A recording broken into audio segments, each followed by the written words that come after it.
There are not many 103-year-old women who are known by millions of people. Not many 103-year-old women who have touched the lives of thousands and thousands in a really meaningful way, giving them hope, giving them joy in very dark times, just being like a little ray of sunshine in the darkness. Today I heard on the news that Dame Vera Lynn had passed away. And she's someone who's known by so many, particularly, I suppose, as we've just celebrated the 75th anniversary of VE Day. And we heard on the radio and we played at our VE Day parties, Vera Lynn singing her songs. 103, and she gave so much hope. I think that's one of the things that we have to remember when we think about the First and Second World War, is that not everybody was overly excited at the prospect of going out to the battlefields. More wanted to stay at home with their family, and they wanted to keep doing their work, but they couldn't because they were called up. And if you were called up, you had to go, and so they went. When the children and I were on holiday a couple of years ago in France, we went to a place called Puy du Fou, and it is a living museum of France's history. It's a wonderful place to go, completely different from anything else I've ever seen in my life. And the bit that affected the children most, and I say affected because it left a lasting impression with them, but it most certainly was not the most enjoyable bit that we went to, was the World War I trench. Now, we'd gone to lots of different parts of the museum before we got to the World War trench.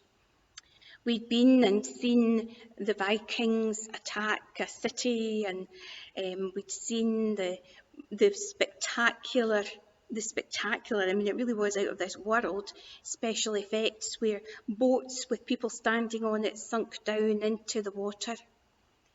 We had gone up to see the chariot racing in Roman times, and we'd watched chariots run round and round and round, and they didn't bump into each other, and nobody got hurt, and there was a winner.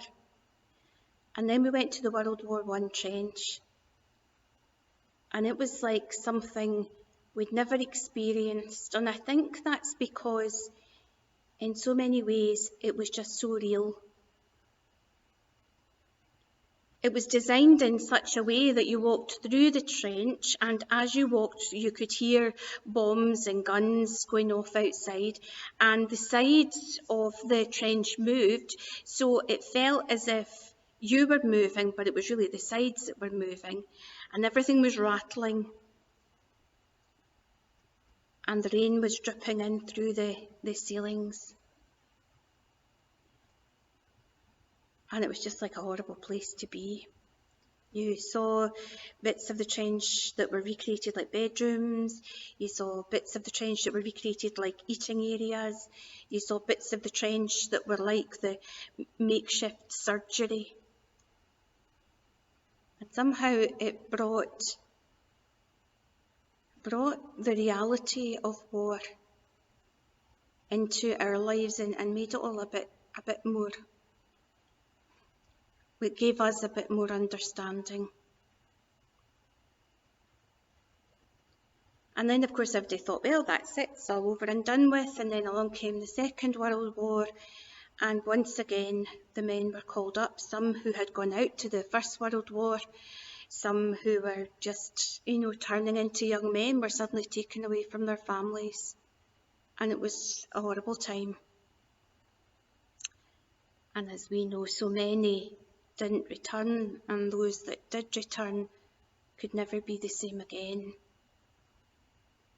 And it was into that, it was into the places where people felt a lot of despair, into the places where people felt there was little hope, into the places where they'd been suffering because of all that had been happening during that day, into the places where men had to leave fallen colleagues behind, into a place of complete hopelessness, that Vera Lynn and others like her were to go and sing their songs.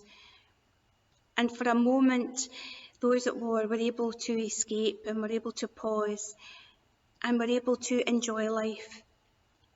For that minute, as she sang, they were back home with their families, back home with their children, back in the safety of their home. It gave them hope that things would get better and that it would turn out all right. There are so many times in our lives when we feel that lack of hope, when we feel despair, and when we feel as if we're in our own First World War trench, where everything all around us is just going wrong and there's nothing we can do to put it right, where we feel a despair that's sometimes overwhelming.